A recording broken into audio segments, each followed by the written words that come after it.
It's Saturday night. Welcome to the Jonathan Ross Show. And we have a very special show for you tonight because on the programme we have 5 distinctive world-class artists right at the top of their respective games. Let me show you who's in the green room. She is one of Hollywood's biggest stars.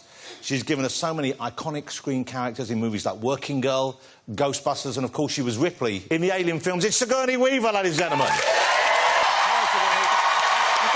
Lovely to see you. That's Sigourney right there.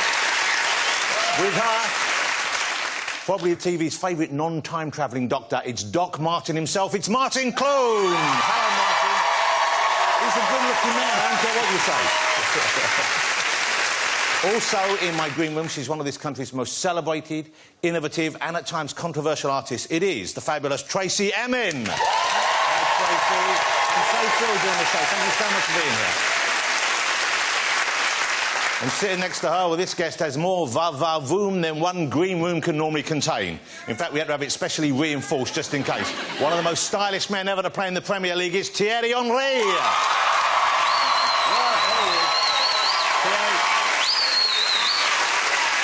Another good-looking man. And as I think you know, we have one of the biggest music stars on the planet with us tonight. It's Kanye West, ladies and gentlemen. And he's not there because he'll be performing over there in this special cue I borrowed off of Philip Schofield, so don't miss that. Before we get to that, it used to be that the world held its breath when Harry Styles got a new haircut, OK? These days, it's when Korean leader Kim Jong-un reveals his new look. And if you've been basing your look around him and you're still wearing your hair like this, well, that is so last year, girlfriend. You are Kim Jong unbelievably behind the times. Have you seen his new haircut? You're going to like this. This is the trend-setting look you should be going for. Check this out. Whoa. That's the new look. It's almost like he hasn't got anyone around him who'll tell him the truth. Believe it or not, that is the look he actually wanted. OK? It's called the Kim. Reaction here has been mixed. Most people think he's modelled it on a vintage telephone. Or if you're watching this in North Korea, a very modern telephone. Thierry, you're a stylish man. Would you ever consider the Kim? Oh, would no you? chance. I wonder what you look like with it. Maybe a bit like this. There you go. That's not a bad look. Actually, if anyone could get away with it, you could. You're about the only person who could get away with it. I wonder if Kanye could carry off a look like that. That's got a bit of a Will.I.Am going on up there, hasn't it? And, of course, Martin. Let's see how Martin Clunes will benefit from this. Oh, man. That's just wrong. By the way, if anyone in North Korea is watching this and is offended by that joke, I'm just going to put it out there. Bring it on. You know where to find me. My name's Alan Carr. C-A-R-R. I'm here at Channel 4 Television. Do your worst. Don't forget the name. Carr. Should we get my first guest out, ladies and gentlemen? I think we should. She is an iconic screen presence. She's an instantly recognised star. If there's something strange in the neighbourhood, who are you going to call? I think you're going to call Sigourney Weaver.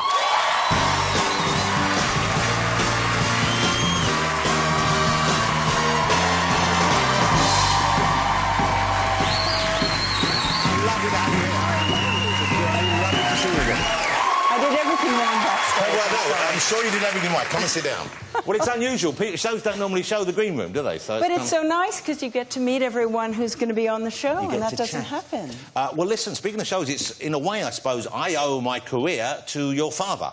That's very true. Because am I right in thinking that your father invented the talk show? Yes, he invented The Tonight Show, but also the whole idea of the talk show. Well, when was this? It was back in the 50s, I guess? I think it was around 1952. Wow.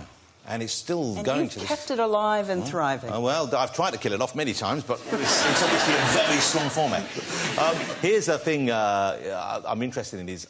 I didn't know this, and someone told me that you'd shown this on an American show, and we got the footage as well, that you're a big Beatles fan. Yes, I was. And you always were back in the day. So you still are, I guess, aren't you? Well, of course. Yeah. Once a Beatles fan, always a Beatles fan. And you saw them live pretty early in their kind of American career. My family moved to California when I was 12, and the Beatles were playing at the Hollywood Bowl. Wow. And so I didn't know anyone, but I went to the Hollywood Bowl, and I just remember I saw they were so far away. I must have been in the last row. And I was surrounded by all these girls who were crying and screaming, you know, like the Trojan women. You know? It was ridiculous. But I was so thrilled, and every now and then I didn't want to look like I wasn't excited. So I'd go, John, you know, and then I'd kind of laugh because I couldn't get into that hysteria. So, and why? Because you weren't feeling the love for them like the others were, or you just didn't want to be seen, you didn't be silly? Was there a bit of self-respect going on? I didn't understand why they were weeping. I mean, it was so happy. Their music is so happy and joyous. I didn't understand why they were so hysterical. I'm sure there's something wrong with me, but anyway, and probably if I'd been with like 5 friends I knew really well, we would all be crying. Yeah. I don't know. We have this footage, and you can see Miss Sigourney, of course, looks beautiful, but she's... how old were you then? I was 12, and I was this tall when I was 12, so I was quite a monster. Wow, so this is Sigourney... this is the monstrous Sigourney Weaver, faking it at a Beatles concert. We now know. I wouldn't have known that. It's only 5 seconds long, but it's so clearly you, and it's fabulous. Have a look at this. The police struggle to hold the lines back to keep the crowd in order. I love that, because when you shout John, you then look to one side to see if anyone notices that you're not really into it. You're thinking, have I been busted? Do they know I'm faking this? Let me ask you about the new movie called Chappie, from the very gifted director of District 9. Yes. And it's not a dissimilar kind of territory in some ways, that film, but this is a different kind of movie, isn't it? Yes, it's set in Johannesburg in the future, and there are robot policemen who are guarding the city against all these gangsters who are very outlandish, and they want to kidnap a police robot to help them do heists. But they kidnap this robot that's sort of an experiment that has been programmed to think and feel and paint and write poetry. So it's one of the most surprising, original, charming, and violent movies. And it's very funny at times, It's so funny. Yeah, especially when they're teaching him to try and be a gangster. Yes. There's some great scenes. We're going to show you, this is the trailer from it. This is Chappie. It's out this Friday all over the UK. I'm extremely close now to creating the world's first machine that can think and feel.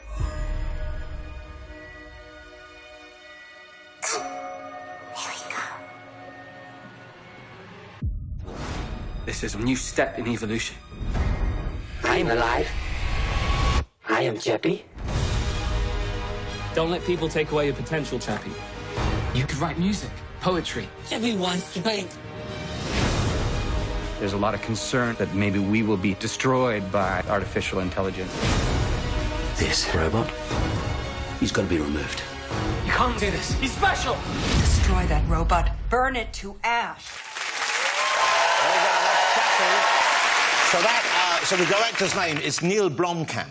Blomkamp. Blomkamp, OK, Yeah. Neil Blomkamp. And he, I believe, is... there's talk that he might be reviving the Alien franchise. He's a big Alien fan. Well, aren't we all?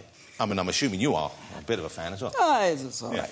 How would you rate the movies? Of the 4 movies we've had so far, there was Alien, there was Aliens, there was Alien 3, and there was Alien, brackets 4, Resurrection. That's like asking me which of my children I love best. Well, which one do you love best? Well, I only have one. So that's easy. So it's nothing like asking which one of your children you like best. But if you had 3 others, 2 of whom were a bit shit, which 2 would you like best? I like each one for different reasons. Yeah, but which ones do you like the most? Of those different reasons, which reasons do you prefer? If Neil Blomkamp does the last one, I will like that one You best. think it'll be that one. And is this happening? Can you say if this is happening or not? You don't know? You know, he's done a lot of the artwork, and he seems to be writing the script. So do you know, I know you can't say, and we wouldn't want it spoiled, would we? But Yeah. do you know in which direction he might be taking it? Because that's either a very fancy party you're going to or you're getting involved with the alien there. Yes. I'm not sure what it means, Okay, let's but have- I think I'll we have have one to more. find out. I hope it doesn't Look mean at I'm this. going underwater. Well, no, yeah, because which one was it? Number 4, where you spent a lot of time We underwater? spent a lot of time underwater. That must have been... And you were actually doing that yourself? Yes, we all had to do it ourselves, and we had to go into this cavernous set filled with sharp objects where there was no light, and we had this crazy stunt guy named Ernie who... So we were down there, we had masks, and we had air, but as soon as they said action, we had to leave everything. So you dropped So the he'd air. go 5, 4, 3, 2, masks off, go, go, go, go, go. And he got you so frightened you're out of breath right away. And then you keep swimming and you can't see anything as far as you could for as long as you could, and then you went like this and hoped that some guy with air would come and find you in the dark. Wow. And we did this for 5 weeks. Wow. How many actors did you lose? Well, not everyone showed up for work every day, I have to say. No, but it was exciting, and I think in Avatar, too, we're going to have some water sequences. Then I get to be underwater with Jim Cameron, which will also be fun. Yeah, well, we'll get back to the Avatar in a minute, but here's the thing about Alien is the first Alien movie, when it came out, I mean, it changed the face of cinema. It changed the face of that kind of movie, and it certainly changed the face, I think, of how an audience regarded women in those films, because you were the first sort of tough, kick-ass action female star that I could think of in a big Western movie. And it was sort of an accident, because they just thought, well, let's make the girl the survivor, because no one will ever think that she's going to do it. Because was Ripley the part originally written for a man? It was. They were all men, all men's parts. Wow. It's an incredible movie. So you mentioned Avatar. Now, Avatar, what a movie Avatar was, wasn't it? Wow. What a piece of work that was. And once again, very much of the moment and very unexpected. And now with Jim Cameron, you're doing, I believe, you're not making just a sequel, you're making 2 or even 3 more. We're Is that making right? 3 more simultaneously. Wow, that must be... How do you get your head around that kind of schedule? I'm going to find out very soon. When do you start? I think in the fall. OK. And presumably, the timeline picks up where the first film left off? No. I don't play the same character. Ah. Well, you've kind of disappeared at the end of that movie. I anyway. went into the cynosynclastic fundanibulum or something. Wow. Because that's the kind of sort of sensory network of the big plant beast, Yes. whatever the thing... Yes, wherever I went somewhere. But the premise of that, when you first read that, you must have thought some of this, he's got to really pull this off, or this is going to be silly. Because you've got so much going on in it, and if it wasn't in the hands of someone as competent and confident and brilliant as him, it could have been a disaster, couldn't it? Well, I always had great confidence in Jim.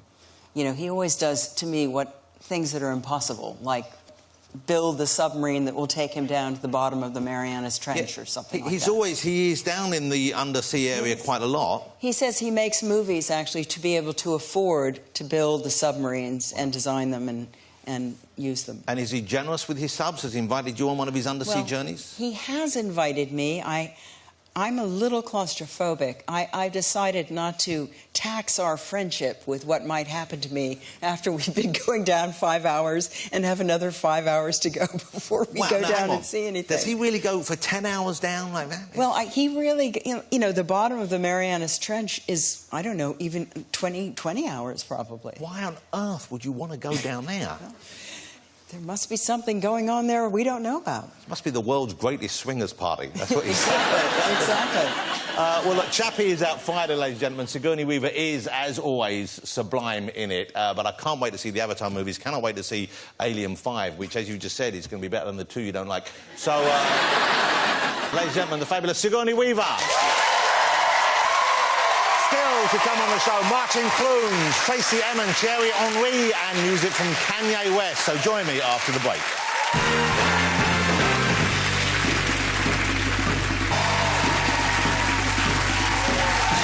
Welcome back, ladies and gentlemen. Let's get my next guest out. If there was a poll for the country's most popular TV actor, this man would surely be at the very top. Will you please welcome Martin Clunes?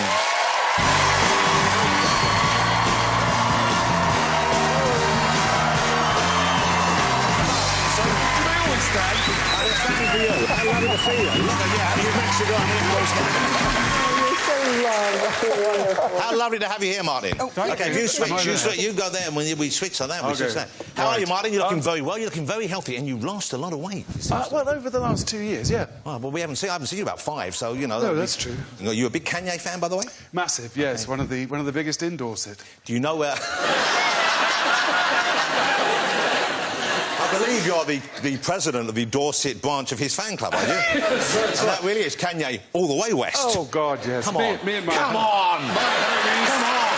The West Country. That was a very good ad-lib. It was very good. So Dorset, you've come up from Dorset to be with us, or over from Dorset. Yes. What's it like there? You live a fairly bucolic lifestyle. You have a farm, I believe. We have a farm, yes. We're about to start lambing again. We've got about 230 sheep, 25 cattle, 13 horses. So this is a proper working farm then? Yeah. Wow. Yeah. And how much do you do yourself? How involved are you allowed to get? Well, I've got limited expertise, but if I'm around and I can cope, I do a bit of lambing when I'm around. And lambing is when the babies are being born? That's it, yes. You pull a baby, you pull it out. You pull them out, and then the next thing you have to go in is go back in and check there isn't another one there, because they don't always know. They know nothing, actually. They're idiots. Yeah, to be perfectly honest. I don't know why they put the lambs up there in the first place, but they seem to do it. They've got to get them through customs somehow. I don't think the lambs enjoy it. You don't know a lot about farming, do you? I No, realise but this. I like to keep my hand in. But you're a big animal lover, this I know. I am. You have dogs, and also you ride horses as well? You're a keen horseman? Yes, I was out riding one yesterday. Wow. And these are your own horses, presumably? Yeah, oh, that's Ronnie and... Oh, God, they're babies then. Wow. They're massive now. They're, you know, Holy, how come Clydesdales, don't you? Yeah. Beautiful. They can't be that much bigger than that. They're already too big, really. No, they're way bigger than that. They're 18 hands now. What's that in English? Their withers was at the base of their neck is sort of up there on me, and I'm 6'3". Wow. So they're essentially they're monsters. They're whoppers. And so this is a huge lifestyle change for you, because I knew you back in the day when Men Behaving Badly, which was a huge show, so popular, so still well loved today. But that was very much you were here in London. Yes. And you played a young Londoner who was a bit out of it, and so you know, and you were. I mean, that wasn't you, of course, but you had a similar lifestyle. The showbiz life kind of thing. Yes. No, well, not as similar as those losers. We were quite. Yeah, but yeah, one was going out. Okay. And, yes. And having a great time, I guess. So why switch that? What was the life change where you switched being the London man about town to a fake cowboy? Well, it was very incremental and sort of organic. We just went to Dorset and liked it, and then thought it might be nice to have a little house there, and we bought quite a big house in the end. But then we sold that, and then my daughter was born, and that changes everything, doesn't it? Yeah. So a lifestyle change because you had a baby. Of course, that's a wonderful kind of, and we suddenly realised that once you stop being a waiter, you become a chauffeur, don't you, with a child? And then if we had this place we went to at weekends, all her friends would be at school in London, we'd never get down there. So, and also, we like the idea of a country school. So I guess the change, though, I mean, it was fortuitous for you that Doc Martin came along. Yes. Because Doc Martin couldn't have been a bigger hit, and, of course, you film down in that part of the world as well. We do, a bit further on, but yeah. Wow. Yeah, no, that's worked out quite nicely, hasn't it? Where's that? That's down in Cornwall, you filmed That's that? in Port Isaac, on the North Cornish coast, yeah. OK, that's... I'll be honest with you, it's not a great haircut. I think she looks lovely. She's like she's won a date with Adrian Chiles. I love that haircut. No, do you? Yeah, it's on cliff-top continuity. Nobody's messing around with my hair. It's always the same. And how many... You've worked with a lot of babies on that show, haven't you? Yeah, loads. You have I guess it's because they keep growing up on you. We chew them up and spit them out. Yeah, we usually have about between 8 and a dozen every series. Wow. Because every day we're shooting with one. We have about 4, because sometimes you want them to cry, sometimes you don't want them to cry. We withhold food. That's the main way to get them doing what you want. There you go. But that's the sweetest picture. And that's not fake. That's all our babies. Okay. That's all, yeah. It looks like you're giving birth to the one in the middle. Look at that. It looks like it's... He's the ringleader. But what a sweet bunch. And they're not all from the same family. They just all look similar. That's a Cornish myth. No, they're not. They're not at all related. No, actually, 2 of them are twins. Yeah. OK. Now, this is the exciting thing. There's a new series starting right here on ITV this coming Monday. ITV, and it's going to be, I think, a huge smash for you. It's called Arthur and George. What a fascinating premise. Explain this to us. Right, well, it's based on Julian Barnes's novel called Arthur and George, which is about Sir Arthur Conan Doyle, who wrote Sherlock Holmes. And at a particular time in his life, a sort of crisis, whatever, he got a letter from a young man who'd been in prison for the most ghastly crimes. And this is a true story? This is an absolute true story, which he hadn't committed. He got lots of letters like this, but it sort of seemed to ring a bell with Sir Arthur, and he went and met the man and just set about trying to solve the crime with his sort of celebrity and prowess as the author of Sherlock Holmes, but it didn't quite work out for him because, you know, he wasn't a real detective, he was a novelist. But he did kind of get to the bottom of this crime, and he did get the man pardoned and also got him reinstated. Don't say that. That's the end part. Don't say that. Well, you don't know how he did it, and you'll have to still, watch. let's do the end part. Really hard. It's the worst selling I've ever seen. It's like if Whitney, like if Sigourney said, yeah, and in the next Alien movie, I die at the end. But anyway, it's going to be great. You've been thinking of sheep for too long. Well, you're going to like this, and at the end, they solve the crime. OK, and Arthur Conan Doyle was, of course, Scottish. He was from Edinburgh, I believe? Yes. So I would have thought quite a tricky accent to master. How did you go about getting that right? I'm all right with accents. It's sort of keeping it on the East Coast and not going Glaswegian, but it's tiring. In London, everyone's like that. It's hold on. Like that. And in the West Country, it's even worse. Like that. You're only hanging out with drunk people in London and the West Country. You know what I mean? But they enunciate everything. It's very clear. Like, it's hard work. It's hard work being Scottish. Hats off to David Tennant for keeping it up. Let's have a look at Arthur and George. As I said, this starts this Monday on ITV, and I think it's going to be a smash for you. I think it's going to be great fun. Look at this. May I introduce Miss Jean Leckie? Miss Leckie, Arthur Conan Doyle. I'm delighted to make your acquaintance, Miss Leckie. Thank you. May I ask you a question?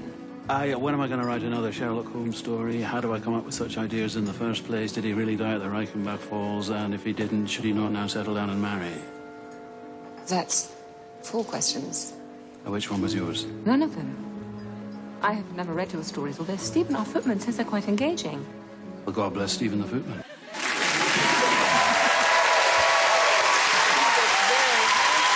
He looks good. That shows you the romance that was really happening in his life as well. Well, it was his wife had tuberculosis and she'd been dying for about 9 years. And he met this lady, Jean Leckie, while his wife was dying and struck up this unconsummated friendship that grew into an unconsummated love. But all his family knew about it. Even his dying wife kind of gave it his blessing. And then, of course, when his wife did die, he couldn't just go, great, off we go. He went into a complete sort of funk, which is kind of where our story picks him up. But the bit I love about it is that I'll give away the ending again. Well, but they did marry and they went on to have 3 children. Don't keep giving away the endings. And he was buried standing up. And when she died later on, she was buried standing next to him. Leave something for us to see. OK, let me ask you about another thing, because here's another thing that I think you do very well, is your documentaries are always excellent, I think. I always get the feeling that you invest a lot of yourself in them. They're subjects that you care about. Yes, because it's not my day job. I couldn't do it as well as a professional presenter who could present anything. You know, I can only do what I'm interested in, and so I sort of stick to the animals because I love them. Sigourney was telling us about her underwater adventures. You had something pretty tricky happen to you, didn't you? Oh, God, yes. I did think about the islands of Britain, and so that I could talk to the camera underwater, they gave me this special type of helmet, and I'm sort of certified diver, but I hadn't dived for a while. And it was like a goldfish bowl. And I was in this freezing, murky Scottish water next to a wreck, and it just kept going up, and I was sort of trying to pull it down, and I did exactly the same as you. I thought, it's not what... I went like that to the safety guys and just shut my eyes, because you mustn't rush up, must you? Yeah. And they gave me a little cuddle, and then slowly brought me to the surface. And the next time I dived, I was doing a thing about manta rays, and I got to go, and there's the biggest aquarium in the world in Atlanta. And I went in there. There were whale sharks, basking sharks, hammerheads, all around. And the director rather cleverly gave me a Valium before I went in. And everything was absolutely fine. Apparently, afterwards, I interviewed a whole vet. And I have no recollection whatsoever. And I saw the programme. I was asking, do fish have hearts? Well, I got through it. That's wonderful. Well, look, I'm glad you did. Thank you so much for being here. Arthur and George is on Monday night on ITV, ladies and gentlemen. The fabulous Mr. Martin Clune. Martin, you're going to stay with us at home with Sigourney as well, because still to come after the break, Tracy Emin will be here, and we have Thierry Henry and still that music from Kanye West, so don't go anywhere.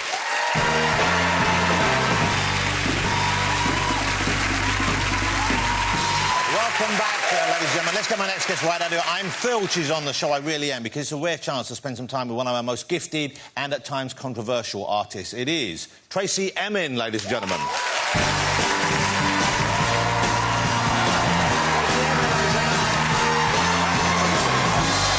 love to see you again, and thank you for coming on. Tracy Emin, you went Sigourney, this is Martin, of course. Okay. Tracy, it's great to have you here. Thank you so much for coming on. Thank you. Well, here's the reason why Tracy is back in the UK, because you're all over the world and you're talking about art all over the world and have installation things going on, but you've come over, you've designed or redesigned the Brit Awards here in the UK. And I have a Brit here, and you know what? It's a beautiful item. It really is, I think, a beautiful item. This is the new look Brit. And normally, when something's redone, you know, it kind of, someone just twists something or changes the shape of the head or something, but this is very, very different looking. I mean, it's coloured and it's got writing on it and the rosette on the back. What did you do to it? What is the message on there that you've put on it? Well, the trophy normally looks kind of just quite like a trophy, and I thought, well, I don't want to just put a lump of plastic on it or just alter the shape or mould something onto it. I want it to look real, and I want the person who's winning it to actually feel like they have a part of me. And so with the rosettes are all handmade, and they're made in my studio. And so they actually get, like, something for real, which is mine, which is the rosette. And they get a rosette because they've done really well. And it's a bit like the school swimming prize, that, isn't it? Congratulations on doing 2 lengths.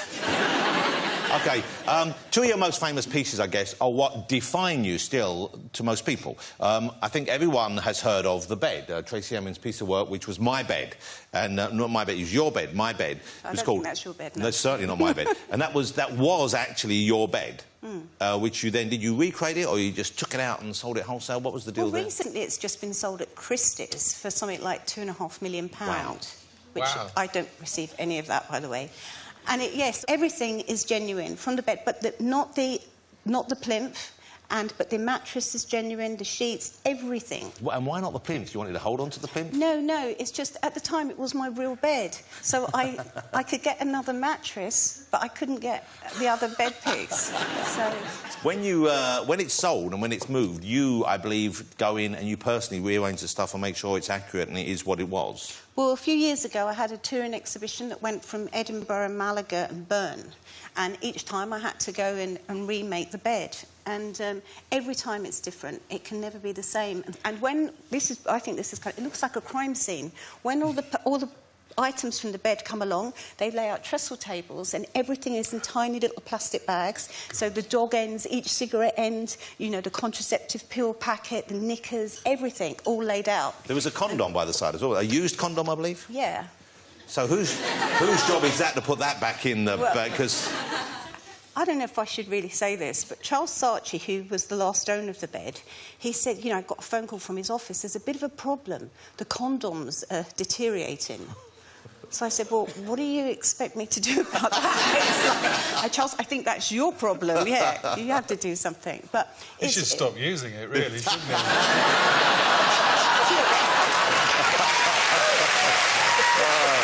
That's a gruesome thought. Single use, those buggers. And the other piece which everyone thinks of when they think of you is the tent, which is everyone I ever slept with, which no longer exists, I believe. No, that got burnt in the Montmartre fire. And the sad thing about it burning in the fire was that people who didn't see the tent didn't understand what it was actually about. It was about intimacy. And there was 102 names, and obviously I hadn't had sex with all of them. And, it was about intimacy, whether it was my grandmother... Martin looks a bit disappointed. God, it's quite a small tent. People would say to me, how did you feel when the tent burnt? I thought, great, I can start all over again. Straight back to the beginning. The phoenix rising, you know. But it was very sad, and also it wasn't just my tent that got burnt in that fire. A lot of artworks. Yeah. It was very sad, so... Let me ask you about your last exhibition, which was called The Last Great Adventure Is You. And the title says a lot about it because, if I understand it correctly, it's about you coming to terms with who you are and where you are and kind of what you are at this stage in your life. Yeah, well, I mean, when I turned 50, it was like a really big wake-up call because I'm a kind of like, you know, I'm single, I'm kind of mad, I'm very independent, I travel all around the world, and I suddenly realised that I was actually 50 and it wasn't, parts of my lifestyle weren't that graceful, really. And, you know, I had to pull my socks up and actually be more focused, especially about my art, and not take it for granted. And I just sort of changed my attitude. And this is a strange thing. I've never had ambition in my life, ever. And people don't really believe that. I've always just done what I do. And I decided that I had to be more ambitious and take my work more seriously, which I did. And it's given me great satisfaction and a lot of happiness. Do you guys, are you creative in this way? Do you have, outside of the acting, do you have an art that you enjoy doing, even if it only is a hobby? I remember making a big canvas in high school and of nothing, and the teacher said, "That's so interesting. What is that?" And I thought, "It's the universe." And she went, "Of course it is." And I got a good mark, but it was total BS. Yeah. I am sincere about my own work. Yeah, but I actually really envy Martin, because you have a farm. Yes, animals. I'm very lucky, yeah. Hold on, since when did farmers become so sought after? I thought young farmers traditionally had a hard time getting women. You're fighting them off. So you'd like to work on a farm or live on a farm? No, I'd like to have some animals. You got no animals at all? I have a cat that I really love. He's my soulmate. Oh, Docket. Nice. Yes, Docket, yeah. And you spend a lot of time with Docket? Well, when I travel, because I travel a lot, like just come back from Australia, actually, I've got jet lag and I've got a cold, and I'm really happy to be here, but I should actually be in bed, I think, with him. So, I thought you pointed at a guy in the audience. You, sir, have won a Brit. Take it quickly before Kanye comes out and says it belongs to Beyonce, OK? Take it home now. Because, you know, he's got form. I mean, here's an interesting thing. Obviously, your work is collected and owned by, you know, many big collectors in museums all over the world, but I believe there's a piece hanging in number 10. Yes. Is that right? So, now, did they come to you, or was this... How did this happen? No, David Cameron came to me, and it's like when there's a new Prime Minister, usually the Prime Minister has a portrait made by an artist or chooses an artwork, and David Cameron's a fan of mine, and he wanted a piece of my artwork. And so off I trotted to number 10 with... lots of images of my neons, which was a lot of fun, actually, because some of them are not suitable for Downing Street, I can tell you. This is because of the message conveyed? Yeah, because of the message. Well, give us an example of one that you wouldn't be able to put on the wall of number 10. Well, one of them's red, white and fucking blue. Well, that fits perfectly, doesn't it? And people like you need to fuck people like me was another one. Oh, wouldn't you love that in the window of number 10? Or in a bank, that would be even better. So, you know, so when I put my suggestions forward, I did slip a couple of them in just to, you know, just for the fun hell of it. But anyway, the one that was chosen was More Passion. Wow. And it's a pink neon, and it's, this one. And it's really great. When you go down Downing Street at night, there is just this pink glow that comes out of number 10. Wow, it does. It looks like a working girl's there. Yeah, where did he put that? Above the bed for Sam? No, but the Prime Minister told me, though, that when he has dignitaries, you know, from other countries or whatever, and they first come back, they're really kind of quite surprised and shocked to see this pink glow and then this neon that says More Passion. But I think it's great. But that's how much art has moved on in this country, and that's what's a really, you know, really positive, good thing. Well, it's lovely having you. Thank you so much for joining us. You'll stay, I hope. Tracy Emin, ladies and gentlemen. After the break, let's get Thierry Henry out here, and finally, music from the fantastic Kanye West. See you in a couple of minutes.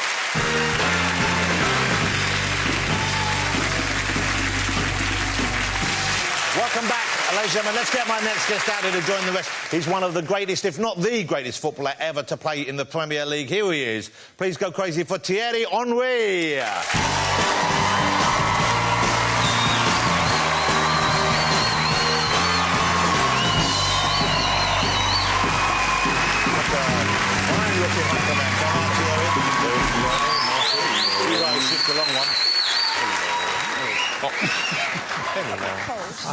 Thierry, how are you, man? You're looking good. Isn't Thierry looking splendid this evening?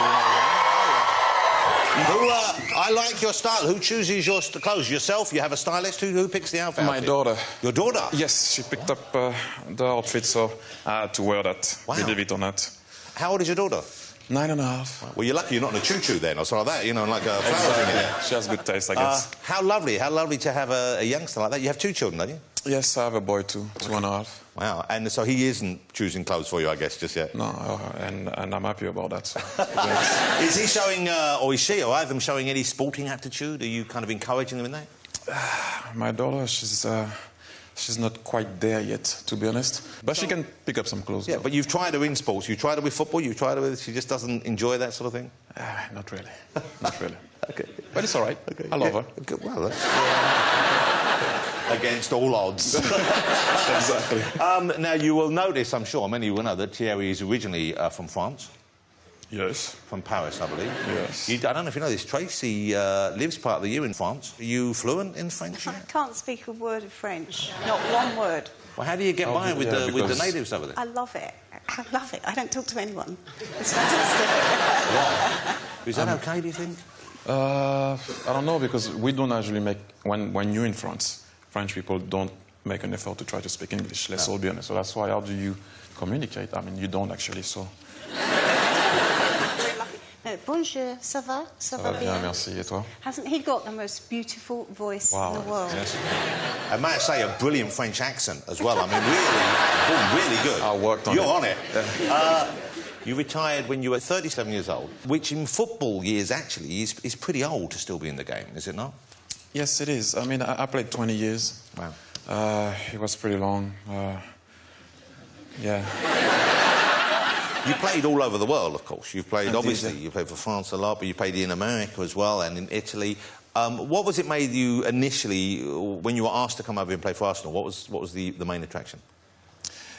I will be honest, Arsene, Ian Wright, the Arsenal kit, there's something that... it's true, when you're young, you have sometimes something that will stay in your head. And I used to love the Arsenal kit, still love it, by the way. But Arsene, and I just wanted to play at the time in the Premiership and now the Premier League. But what's weird is, I don't know if you guys know that, but in Italy and in Spain, if you don't win a game, the fans will confront you at the end of games. They will wait for you in the car park and demand... It's true, you're laughing. It's a true story. They will wait for you, try to maybe fight with you. Wow. Oh, these are your fans. That's why I'm here to live. These are the fans. That's why I stayed here. That makes sense. But no, it is true. It is true. They will wait for you, go at the training ground, confront you. Why we didn't win? Maybe if we would have played, we would have won. I don't know. But it's just the fact that, you know. So when I arrived here, I love that about the culture here is that you guys are very passionate. Yeah. But you understand that a player, or not only a player, but someone that's known in bracket needs a tiny bit of space. Yeah. And that's why I'm here to live, because I do enjoy that. You said you love being here, and obviously the fans over here did embrace you and they welcomed you. But recently, and I don't know if you saw this, I suspect you did, that awful footage that we will all have seen, I'm sure, of the Chelsea fans in France, that, you know, terrible act of aggression and racism in Paris. Did you encounter that in the game as well? And do you think there's a way of ending that? To talk about that Chelsea problem, you can't have a go at Chelsea because it's difficult to control who's going to travel. You can't have that control. You know, obviously I played games where away from home in Europe, in countries that are not very clever, if I can say, and lack of education sometimes also can be the thing. Is, you know, you play a game and you try to concentrate and keep your composure, and what you hear sometimes is black this and monkey chants and people spitting at you when you take a corner kick. And it is not easy. It is not easy, and that has to stop. And what has to be done for it to stop, I don't know. You know, you need to have a zero tolerance. I believe in that, but I did encounter it, and it is not easy to deal with. I'm telling you, because when you lose it, then they're like, you should know better, come on. Yeah. Behave. You're meant to circle that out. I'm a human being, and that's not the type of thing you want to hear. I'm sure if you guys were performing, at the same time that you're performing, someone is telling you something that you don't want to hear.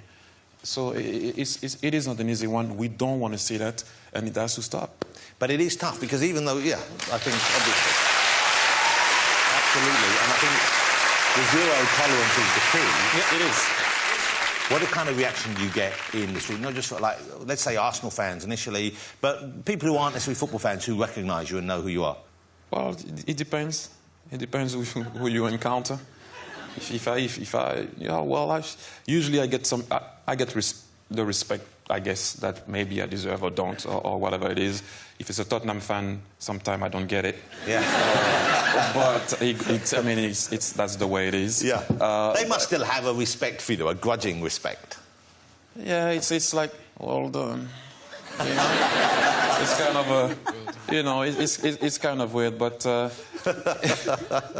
Did they, when you were in your later games, when you were a senior player with much younger players, did they ever show you, would they not tackle you, go, all right, sir, you go through? Yeah, sometimes you get that. Really? Sometimes you get that. The respect sometimes goes that far. Yeah, it is. It is. I don't know. Yeah, it was good because I could go past them. But I don't know if it's good at the end of the day for them. You know, you need to have that respect, but when you're on the field, you need to have that animal type of vision, and you're there to fight in bracket, if I can say.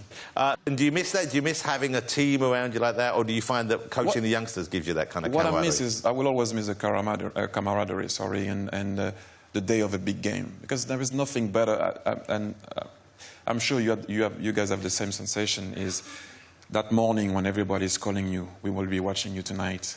It's a big game. It's live. You make a mistake, everybody saw you.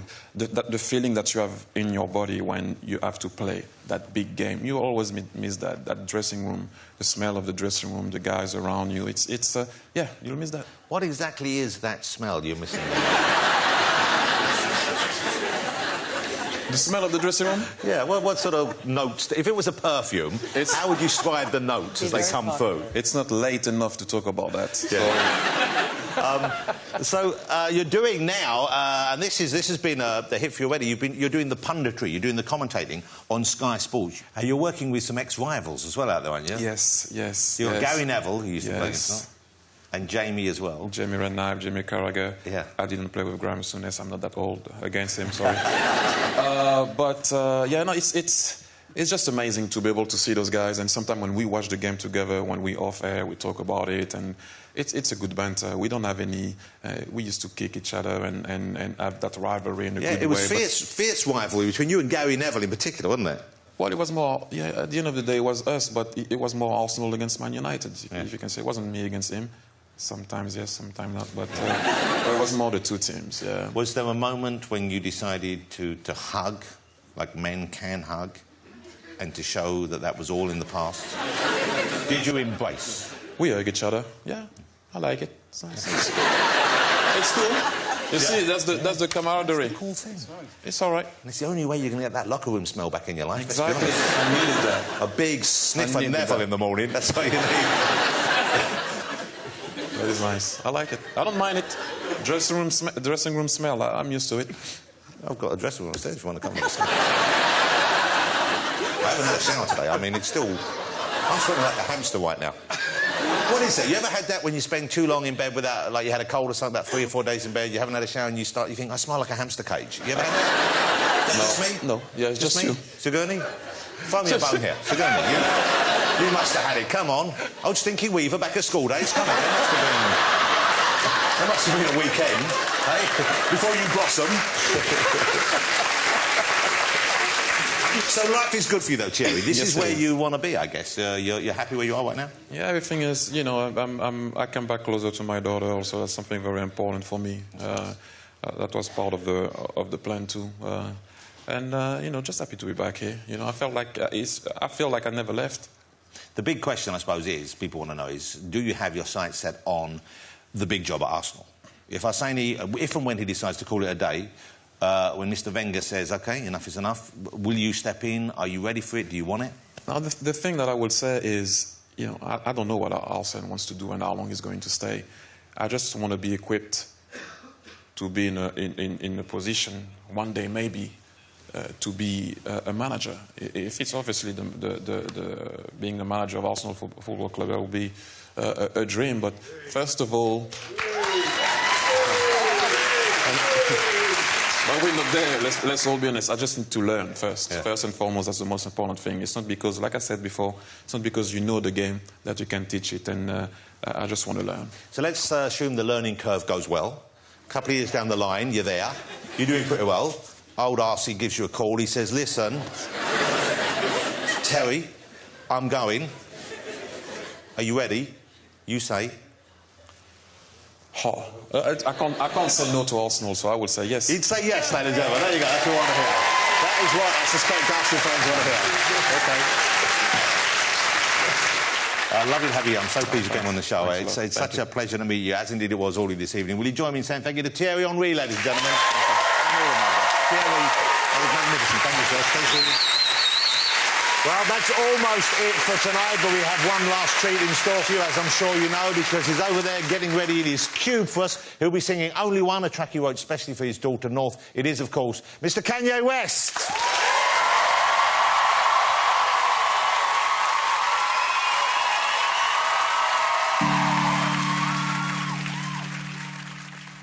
As I lay me down to sleep, I hear her speak to me.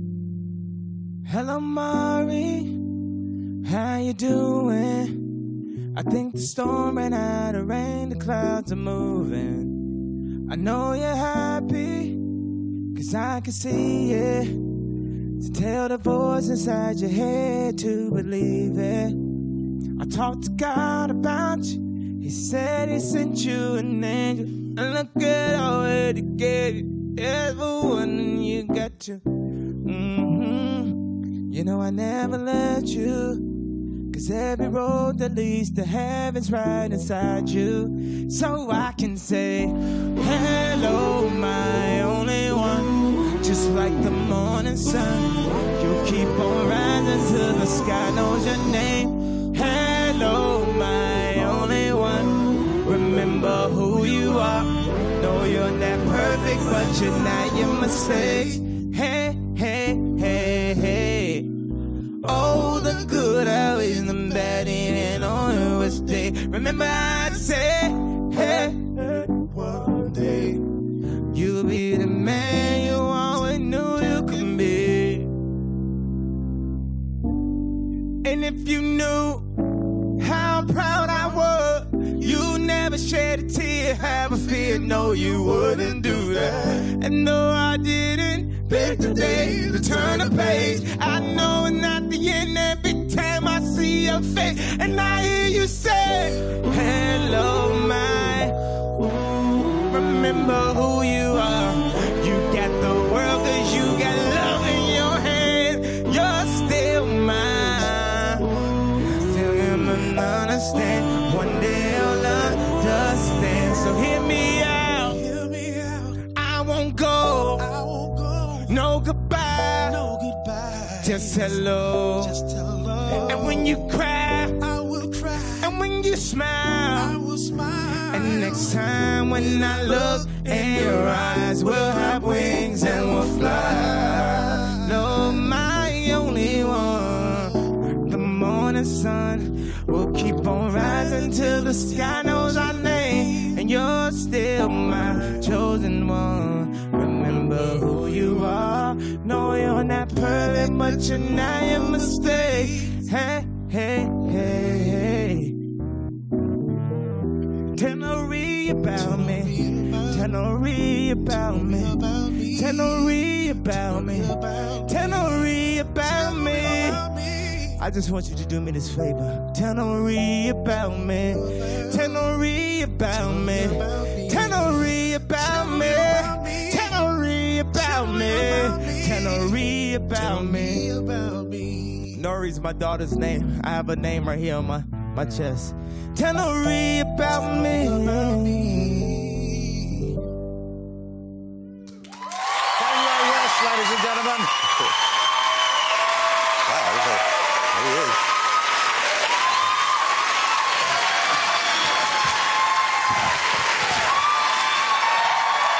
Kanye West. Nice job. See you next week. I like a lie down this time of night as well. Yeah, let's have a rest. Yeah. You know, if you want a spoon, I don't mind. I'm okay. Well, there you go. Knock yourself out. It's not as big as Kim's, but it's all yours. Thank you, Kanye. Great job. Kanye West, ladies and gentlemen.